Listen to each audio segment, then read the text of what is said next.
Hello, I'm Roman and we are gonna be here now actually downloading the GitHub Desktop for later uses in as a GitHub client. So first thing what we need for GitHub Desktop is relatively easy, just found a place. The link will be added in description below.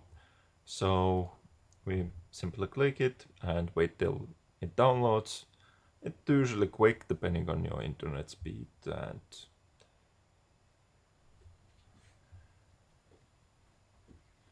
okay, I already launched it, so let's wait a minute. And basically it's installing.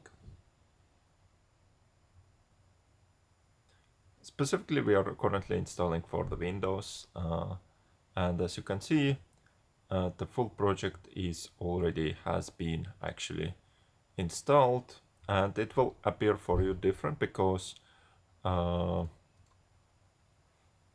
need probably to log out from the system, but because I had it previously installed, that's why it appeared. For you it will appear empty and you might need to create an specifically account to log in and so on, but the steps are for this installation this simple.